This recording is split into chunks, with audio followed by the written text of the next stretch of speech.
ಒಂದೇ ದಿನದಲ್ಲಿ ಜ್ಯೋತಿರ್ಲಿಂಗ ದರ್ಶನ ಮಾಡಿ ನಾವು ಹೀಗಿದ್ದವರು ಹೀಗಾಗಿದ್ದ ದಿನ ಇವತ್ತು. ನಾವು ಹೊರಟಿದ್ದು ಶಿವಗಂಗೆ ನೋಡೋದಕ್ಕೆ. ಕರ್ನಾಟಕದ ಪ್ರಮುಖ ಪವಿತ್ರ ಕ್ಷೇತ್ರ ಹಾಗೂ ಪ್ರವಾಸಿ ತಾಣವಾಗಿರುವ ಶಿವಗಂಗೆಯು ತನ್ನದೇ ಆದ ಶ್ರೀಮಂತ ಇತಿಹಾಸವನ್ನು ಹೊಂದಿದೆ. 4 ದಿಕ್ಕಲ್ಲಿ ನೋಡಿದ್ರೂ 4 ಥರ ಕಾಣೋ ಈ ದೇವಸ್ಥಾನ ತುಮಕೂರಿಂದ ನೋಡಿದ್ರೆ ಲಿಂಗಾಕಾರವಾಗಿ, ಬೆಂಗಳೂರಿಂದ ಬಸವಣ್ಣನ ಆಕಾರವಾಗಿ, ಮಾಗಡಿಯಿಂದ ಸರ್ಪಾಕಾರ ಮತ್ತು ದಾಬಸ್ಪೇಟೆಯಿಂದ ಗಣಪತಿ ಆಕಾರವಾಗಿ ಕಾಣುತ್ತದೆ. 16ನೇ ಶತಮಾನದಲ್ಲಿ ಕೆಂಪೇಗೌಡರು ಈ ಸ್ಥಳನ ರಕ್ಷಣಾ ನೆಲೆಯನ್ನಾಗಿ ಬಳಸಿಕೊಂಡಿದ್ದಲ್ಲದೆ ಗಂಗಾಧರೇಶ್ವರ ದೇವಾಲಯವನ್ನು ಜೀರ್ಣೋದ್ಧಾರಗೊಳಿಸಿದರು ಎಂಬ ಮಾತಿದೆ. ಈ ಸ್ಥಳಕ್ಕೆ ದಕ್ಷಿಣ ಕಾಶಿ ಎಂಬ ಹೆಸರಿದೆ.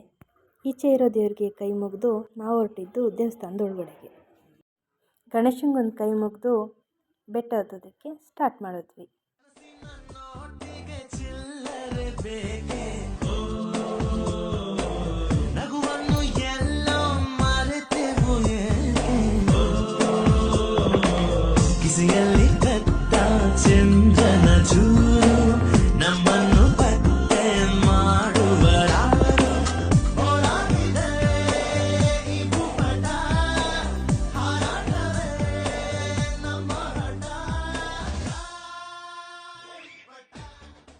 ಆಮೇಲೆ ನಾವು ಹೋಗಿದ್ದೆ ಒಳಕಲ್ ತೀರ್ಥ ನೋಡೋದಕ್ಕೆ. ರುದ್ರಮುನಿ ಶಿವಾಚಾರ್ಯರು ಪಟ್ಟಾಧಿಕರಣಕ್ಕೆ ನೀರಿಲ್ಲದಿದ್ದಾಗ ರೇವಣಸಿದ್ದೇಶ್ವರರು ತಮ್ಮ ದಂಡದಿಂದ ಬಂಡೆಯೊಡೆದು ಉದ್ಭವವಾದ ತೀರ್ಥವೇ ಒಳಕಲ್ಲು ತೀರ್ಥ. ಅಲ್ಲಿಂದ ಮೇಲೆ ಹೋದರೆ ಸಿಗದೆ ಶಿವಪಾರ್ವತಿ ದ್ವಾದಶ ಜ್ಯೋತಿರ್ಲಿಂಗ ಸನ್ನಿಧಾನ.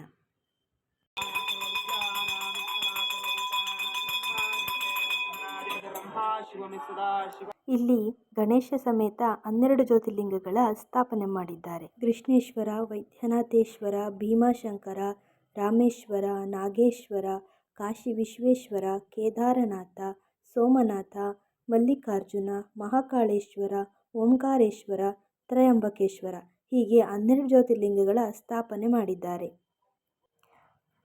ಇಲ್ಲೆಲ್ಲ ನೋಡ್ಕೊಂಡು ಮೇಲೆ ಹೋಗೋಣ ಬರ್ರಿ ಅಂತ ಕರೆದಿದ್ದಕ್ಕೆ ನನ್ನ ಫ್ರೆಂಡ್ಸ್ ನನಗೆ ಹೇಳಿದ ಮಾತಂದರೆ ಸರಿ ಅಂತ ಹತ್ತೋಕೆ ಶುರು ಮಾಡಿದ್ದಾಯಿತು.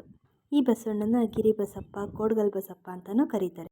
ಮಳೆ ಬರ್ತಾ ಇದ್ದಾಗ ಬಸವಣ್ಣನಿಗೆ ಅಭಿಷೇಕ ಮಾಡಿದ್ರೆ ಮಳೆ ಬೆಳೆ ಆಗುತ್ತೆ ಅನ್ನೋ ನಂಬಿಕೆನೂ ಇದೆ. ಅಲ್ಲಿಂದ ಮುಂದೆ ಹೋಗಿ ದೇವರ ದರ್ಶನ ಮಾಡಿದ್ದೂ ಆಯಿತು.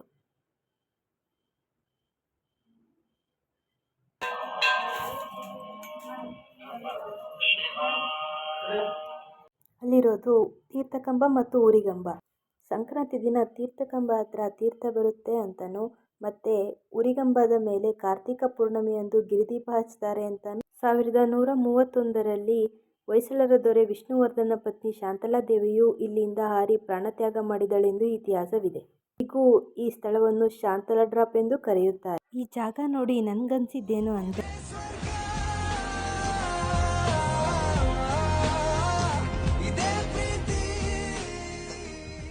ಮೇಲೆ ಹತ್ಬೇಕಾದ್ರೆ ಆಗ್ತಿದ್ದ ಭಯ ಇಳಿಬೇಕಾದ್ರೆ ಶುರುವಾಯಿತು. ಅಪ್ಪಿ ಕಾಲು ಜಾರೋದ್ರೆ ನನ್ನ ಕತೆ ಅಂದ್ಕೊಂಡು ನಿಧಾನವಾಗಿ ದೇವ್ರ ಮೇಲೆ ಭಾರ ಹಾಕಿ ಇಳಿದು ಬಂದಿದ್ದಾಯಿತು. ಕೆಳಗಡೆ ಬಂದು ಗಂಗಾಧರೇಶ್ವರರ ದರ್ಶನ ಮಾಡಿ ಮಹಾದೇವಿ ಅಮ್ಮನವ್ರ ದರ್ಶನನೂ ಮಾಡಿದ್ವಿ. ಅಲ್ಲಿಂದ ನಾವು ಹೊರಟಿದ್ದೆ ಪಾತಾಳಗಂಗೆ ದೇವಸ್ಥಾನ ನೋಡೋದಕ್ಕೆ. ಆದಿಶಕ್ತಿ ಹೊನ್ನಾದೇವಿಯು ರಕ್ತಬೀಜಾಸುರನ ಸಂಹಾರ ಮಾಡಿ ಬಾಯಾರಿಕೆಯಿಂದ ತ್ರಿಶೂಲದಿಂದ ಬಂಡೆ ಹೊಡೆದಾಗ ಬಂಡೆ 2 ಭಾಗವಾಗಿ ಉಕ್ಕಿದ ನೀರೇ ಪಾತಾಳಗಂಗೆ. ದಣಿವಾರಿಸಿಕೊಂಡು ಹಿಂತಿರುಗುವಾಗ ಹಿಂದೆ ಹರಿದು ಬರುತ್ತಿದ್ದ ಗಂಗೆಯನ್ನು ಹಿಂದೆ ಬರದಂತೆ ತಡೆದು ಬಾಗಿಲ ಒಳಗೆ ಇರು ಎಂದು ಶಾಪ ನೀಡಿ ವೀರಭದ್ರೇಶ್ವರ ಸ್ವಾಮಿಯನ್ನು ಕಾವಲಾಗಿರಿಸಿ ಸ್ವರ್ಣಾಂಬಾದೇವಿಯಾಗಿ ಅಲ್ಲೇ ನೆಲೆಸುತ್ತಾರೆ. ವಿಶೇಷವೆಂದರೆ ಮಳೆಗಾಲದಲ್ಲಿ ಕ್ಷೀಣಿಸಿ ಬೇಸಿಗೆಯಲ್ಲಿ ಈ ನೀರು ಉಕ್ಕುತ್ತದೆ. ಹೀಗೆಲ್ಲ ದರ್ಶನ ಮುಗಿಸಿ ಹೀಗಿದ್ದಿದ್ದು ನಾವು ಹೀಗಾಗಿ ಬಂದಿದ್ದ ದಿನ ಇವತ್ತು. ಮತ್ತೆ ಭೇಟಿಯಾಗೋಣ. ನಮಸ್ಕಾರ.